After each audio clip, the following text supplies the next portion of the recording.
नमस्कार सभी को। इस वीडियो के भाग में हम ये देखेंगे कि हमारे हैवी कमर्शियल व्हीकल पे जो मौजूदा फ्यूल इकोनॉमी स्विचेस है उनका इस्तेमाल कैसे करते हैं। ये तीनों फ्यूल इकोनॉमी बटन्स हमारे गाड़ी के डैशबोर्ड पर स्टीयरिंग के लेफ्ट हैंड साइड पर अवेलेबल हैं। तो पहले मोड का नाम है हैवी। आपने ये हर बार नोटिस किया होगा कि जब भी हम गाड़ी को शुरू करते हैं गाड़ी ऑटोमेटिकली हैवी मोड पर शिफ्ट हो जाती है।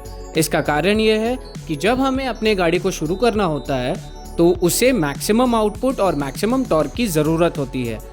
इस बटन का इस्तेमाल हमें सिर्फ और सिर्फ तब करना है जब हमें अपने गाड़ी से मैक्सिमम पावर की ज़रूरत हो, या फिर आप इस स्विच का इस्तेमाल गाड़ी के लोड और रोड के हिसाब से भी कर सकते हैं। कोशिश ये की जाए कि जितना हो सके उतना कम इस स्विच का इस्तेमाल करें। नेक्स्ट स्विच का नाम है मीडियम। इस स्विच का इस्तेमाल हम तब करते हैं जब हम अपने गाड़ी को लोडेड कंडीशन पे किसी एक्सप्रेसवे या हाईवे या किसी फ्लैट रोड पर चला रहे हों। इस स्विच के इस्तेमाल से लोड और रोड के कंडीशन के हिसाब से हम अपने गाड़ी पर डीजल की खपत को कम कर सकते हैं। ध्यान रखें, मीडियम के स्विच को इस्तेमाल करते वक्त आपको गियर शिफ्ट एडवाइजरी के साथ साथ अपने गियर को भी अकॉर्डिंगली शिफ्ट अप या फिर शिफ्ट डाउन पावर के हिसाब से करना है, जिससे आपको बेहतर फ्यूल इकोनॉमी और पावर का सही मिश्रण प्राप्त हो। हमारे अगले फ्यूल इकोनॉमी स्विच का नाम है लाइट स्विच।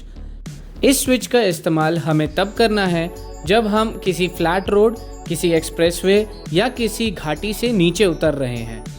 जब हमें अपने गाड़ी पर पावर की आवश्यकता ज़्यादा ना हो तो आप इसे लाइट मोड पर शिफ्ट करके अपनी फ्यूल इकोनॉमी को और भी बेहतर बना सकते हैं।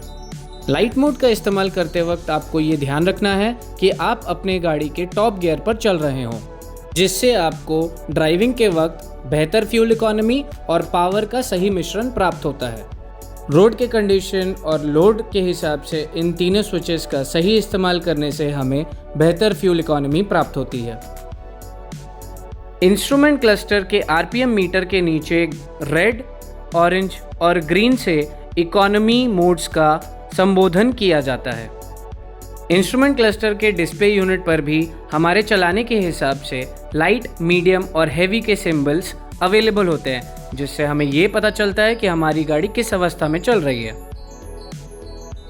वीडियो को एंड तक देखने के लिए धन्यवाद।